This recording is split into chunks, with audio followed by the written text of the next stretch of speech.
start with some awesome news that actually had me do a happy dance. Our project manager is gone, as in very suddenly doesn't work for the building company anymore. This is such good news, since she was terrible at communicating, rude, inexperienced, and very obviously lying to us about progress, which wasn't organized well. It may not solve all our issues with the building company, but the management of our site and the communication can seriously only improve. Progress this past month has, however, been extremely slow. In an entire month, only about 2 days worth of work got done, and the rest of time our site was left abandoned, with no update on what was causing the delays. There were some council inspections that passed, and there's plenty of other work that could have been done. Looking at the original timeline, we were at least 2 months behind schedule to have just the foundations completed.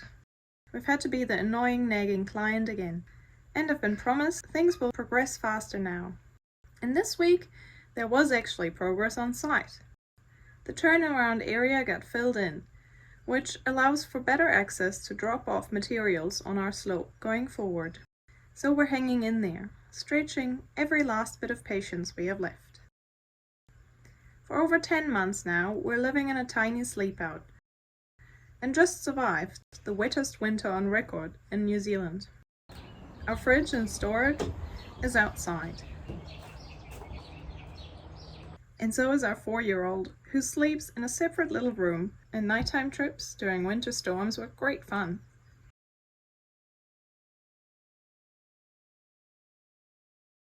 Mind you, he's got a beautiful double-glazed and insulated room we built for him.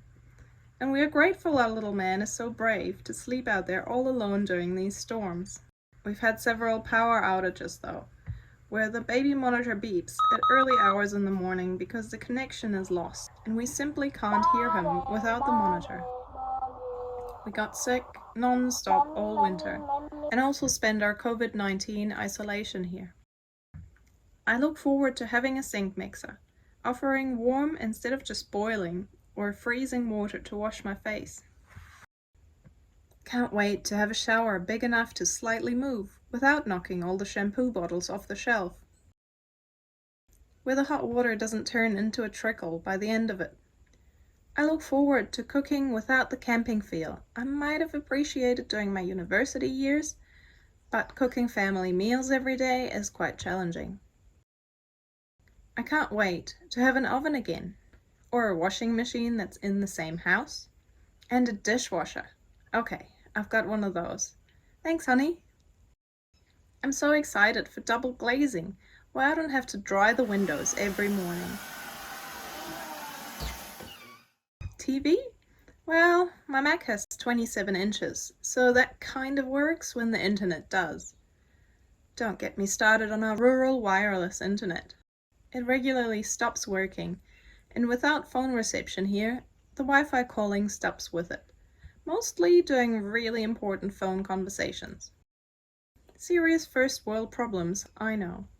Honestly, we are lucky to have this place and save money while we build, which has more than disappeared on price increases alone.